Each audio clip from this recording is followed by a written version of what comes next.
Joel Patterson on the live line right now. Joel is a workplace culture guy. Joel, just walk me through. I'm sure this is something that if you're employed, you should talk to your employer about. But I mean, should one of my questions be, hey, is it okay if I bring the kids to the office? Well, I think every situation is going to be a little bit different, but I think that has to be in play. Okay. You know, there's certainly some challenges that come with that, but the fact that everyone that has kids recognizes that there's a lot of inconsistencies around what's going on in school districts. Yep. There's a lot of work that has to be done one way or another, and if you have the opportunity to fill a free desk with a child, then you might want to take advantage of that. Yeah, a free desk. And again, because the pandemic, and we do have people that are working remotely, there probably is a free desk or two, or maybe a conference room that you could plant the kids and get them hooked up on the internet, and they could probably do their studies pretty easily. Yeah, for sure. And, the nice thing is the Internet's probably better. So you might actually create fewer distractions by having your kids at the office. We have an office pet that is there that can keep kids a little bit entertained. Okay. But there's nothing wrong with having a little extra broadband, especially as they're getting used to the distance learning, having video calls with their teachers.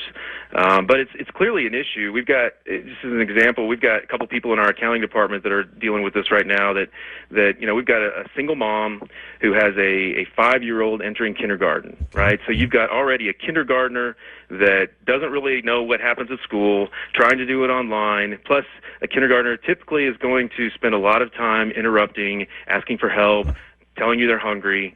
I mean, it's a real challenge for them to deal with, and businesses have a unique opportunity to be able to step in and help. Yeah, and given that, then, if my kids aren't quite school age, should I maybe bring up on-site daycare?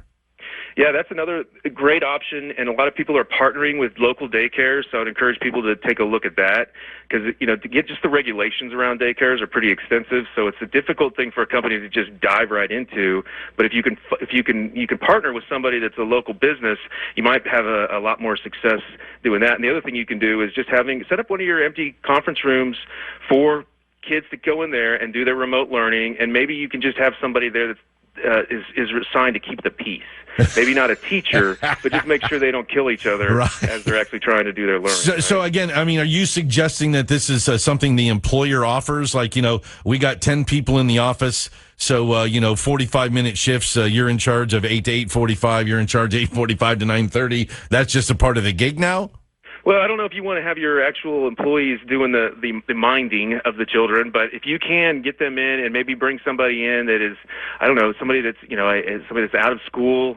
It doesn't have to be it's just typical babysitter, really. Yeah. You don't have to have extra skills to be able to mind them, but I think that businesses, if it's important to you to have your people in the office, you're going to have to look at things like this for people that have kids at home, because I think it's really been a lot more difficult for people than they initially realized it would be. What kind of liabilities does that create for me as an employer?